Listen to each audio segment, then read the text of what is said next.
진짜 형이상의 눈에 보이지 않는 세계의 그런 펼쳐진 영역이고, 땅은요 우리 눈에 보이는 모든 음양을 포함한 모든 세계의 이렇게 쪼그라든 모습입니다. 우리 마음 안에 들어올 수 있게 쪼그라든 모습. 그래서 인도 신화에 신은 원래 동그란데 네모가 나왔으니까 뭔가 좀 불미스러운 작용이 있지 않았냐라고 보는 거죠, 여기. 그래서 불교에서는 이거를 갖다가 어떤 무명의 작용이다. 뭔가 어둠이 작용했다. 원래 텅 비어있던 게 쪼그라들었으니까요. 현상계가 펼쳐진 거를 무명의 작용이다. 인도는 마야가 신을 가렸다는 겁니다.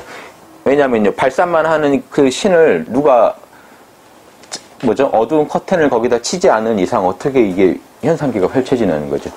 나와 남이 없는 세계에서 나와 남이 나오려면 쪼개야 되니까 음의 기운이 작용해야 되잖아요. 그거 절묘하죠. 이게 주역에서는 건곤이라고 하는 걸, 이 곤의 에너지를요, 불교에서는 무명으로도 보고 인도에서는 힌두교에서는 마야라고 설명합니다. 건이 브라만이면요, 마야, 쪼갠 힘이 나와요. 건은 원래 한 덩어리인데 우주를 쪼갰잖아요. 지구, 은하계, 나, 너, 시간, 공간, 이걸 다 쪼개놓은 걸 지금 우리가 곤의 힘을 마야라고 봅니다. 근데요, 요 천지신명 하나로 하면 이 태극이거든요. 우리나라 태극기. 그렇죠? 천신, 지명. 양의 힘, 음의 힘. 우주에는 음양의 힘이 원래 있는 거지, 마야라고 나쁘고 요거라고 좋고 이렇게 보시면 안 됩니다. 여길 나쁘다고 자꾸 보니까 무명, 어둠이라고, 여기를 명, 여기는 어둠 이렇게 보니까 곤을 자꾸 없애야 되는 걸로 인도인들은 자꾸 몰고 가요. 우리가 곤만 없었으면 아주 나와 남이 없이 잘 살았을 텐데. 예. 근데 그거는 신에 대한 좀 잘못된 이해입니다. 우주는 원래 음양으로 이루어져 있는데, 우리나라의 이해죠. 태극이, 동양에선 태극이 하나님인데 우주가 나온 그 위대한 꼭지점이요. 예. 이렇게 그릴 수 있죠. 그러니까 온 우주 만물이 나온 그 하나의 꼭지점. 그게 위대한 꼭지점인데요. 그 하나님 자리를 우리가 음양으로 그리는 건 훨씬 지혜로운 사유입니다. 원래 음양이 그 안에 다 있었다. 신은 상도 표현하는 게 신이고 이걸 형도 표현하는 게 신이다.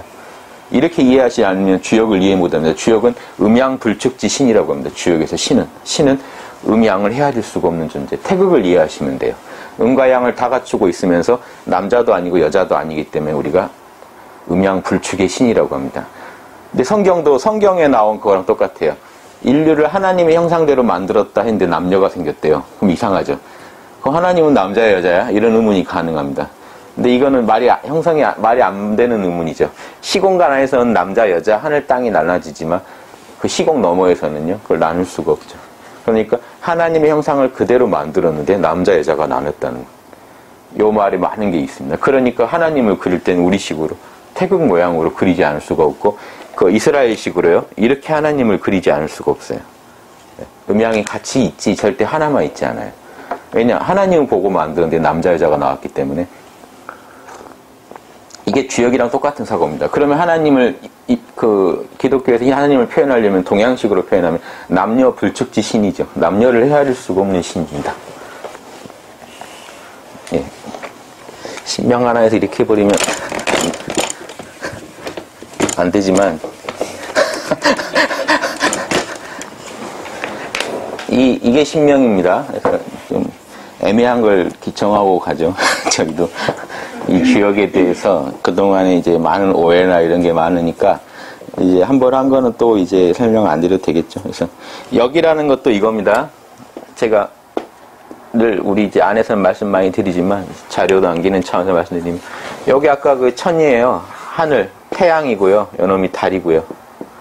해와 달. 그래서 여기는 양을 의미하고 요놈을 음을 의미합니다. 예. 그래서 우주는 음양으로 굴러간다. 이루어졌다. 근데 요 음양의 두 가지 의미를 좀 알아두세요. 첫 번째 의미는요, 아까처럼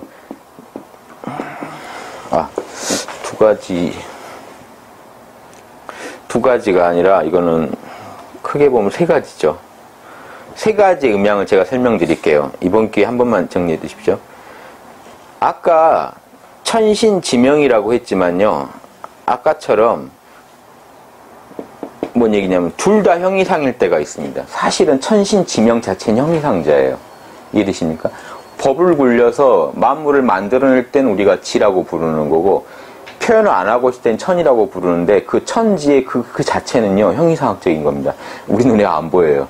우리 눈에는 요게 법칙, 형체가 보이고 법칙이 느껴지지 그걸 만들어내는 지도 사실은 형이상학입니다. 왜냐? 그 근거가 우리 태극이 둘 다 플러스 마이너스 이때 이 하늘적인 부분과 땅적인 부분이어서 둘 다 형이상학인 경우가 있어요. 건곤이라고 했을 때. 가능하죠. 보이지 않는 우주의 근원적인 음과 양의 힘이요. 마야라는 것도 우리 눈에 보이는 건 아닙니다. 마야도 형이상하게. 우리 현상계를 만든 엄마란 뜻이죠. 마야는. 브라마는 아빠고요. 그래서 아빠나 엄마나 둘 다 안 보이는 세계의 존재예요. 첫째로는. 두 번째 음양이면요. 천은 뭐죠? 형이상학. 지는 형이상학을 대표할 때 쓰입니다. 이해하시죠? 예. 하늘은 안 보이고 땅은 눈에 보이는 세계를 이제 땅이라고 부를 때가 있고요. 세 번째는요. 우리 눈에 보이는 하늘과 우리 눈에 보이는 땅. 이건 둘 다 형이하인 경우입니다. 요건 상이고 요건 하인 경우. 이해되시죠? 요 세 경우가 다 가능합니다. 그래서 실제 주역을 읽으시다가요. 어느 의미인지를 찾아내셔야 돼요. 설명이 친절하지 않아요. 예전에 문자를 그렇게 많이 쓸 수가 없어요. 그래서 아주 최소화해서만 문자를 쓰기 때문에 읽는 사람이 읽어줘야 돼요. 그러다 보니까 본의 아니게 비급같이 돼버렸습니다. 아는 사람만 알 수 있게 되는 글이 돼버려가지고요. 비급처럼 돼버렸는데 이런 사정 때문에 그럽니다. 이 사정을 다 설명할 수가 없어요. 읽으시는 분들이 이렇게 이해해 주셔야 됩니다. 예, 둘 다 형이상하일 때 그럼 우리나라 태극기요. 이 태극이 음양으로 남자 여자로 구체적으로 펼쳐지면 둘 다 형이하죠. 남자건 여자건. 근데 이제 요게 애매하죠. 하늘은 형이상을 의미하고 땅은 형이하를 의미할 때가 있습니다. 이렇게 봐야 할 때도 있어요. 그럼 우리가 흔히요 천지인 그럴 때 이런 의미로도 쓰지만 사실은 이런 의미로도 써요. 요 두 개를 다 쓴다는 거 이해되십니까? 천지인 그럴 때요. 저 하늘에, 요 땅에, 여기 사는 나, 그러면 다 형이하의 천지인이에요. 근데 실제 우리가 동양에서 천지인 그럴 때는요, 그런 의미로 안 써요. 오히려 이 두 번째 의미로 쓰입니다. 인 해가지고요. 하늘은 형이상, 이거는 여기서는 신을 의미하죠. 땅은 물질, 인간은 영혼, 신도 갖고 있고 육신도 가지고 있다. 이런 의미로 써요. 그래서 천부경 같은 데서 천지인 그럴 때는요, 이 두 번째 의미입니다. 하늘은 형이상학이고요, 하나님이고, 그러니까 우리 눈에 보이는 하늘을 얘기하는 게 아니에요. 하나님을 얘기해요. 땅은 물질을 대표하고요, 사람은 안에 하나님의 신성도 가지고 있고, 육신이라는 물질도 가지고 있는 존재. 예. 이걸 3번을 가지고 봐버리면요, 하늘은 에너지가 돼요. 하늘은 그냥 이런, 우리 공기, 에너지. 땅은 물질, 사람은 공기도 있고, 물질도 있고. 눈에 보이는 물질도 있고, 눈에 안 보이는 에너지를 갖고 있고. 요 정도 의미밖에 안 가져요. 그러니까 우리가 경전을 읽을 때는 보통 어디 동서양 안 가리고요. 이 두 번째 의미로 보셔야 돼요. 하늘, 땅 이런 의미로 할 때는요. 이때 하늘은 하나님을 가리켜요. 예, 이해되시죠? 그래서 그 우리 천부경에서 하나가 셋으로 쪼개졌는데 하늘이 나오고 땅이 나오고 사람이 나왔다 그러면 이 의미예요. 예. 이거는 왜 그러냐면 실제로 이 세 번째 관계에서요. 세 번째 하늘은요. 하늘도 결국에는 물질이거든요. 요거 쪼개보면 다 공기예요. 이것도 다 입자가 있어요. 지들도. 그렇죠. 고뇌 영역이라는 거예요. 우리가 아는 하늘이라는 것도. 지구라는 별에 속해 있는 그 대기라는 것, 대기권이라는 것 자체도요. 우주적으로 보면 음이죠. 물질이에요.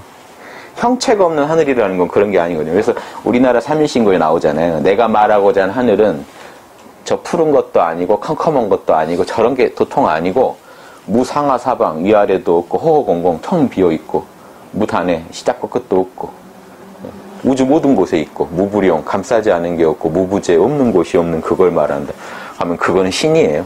거기서 말하는 하느님.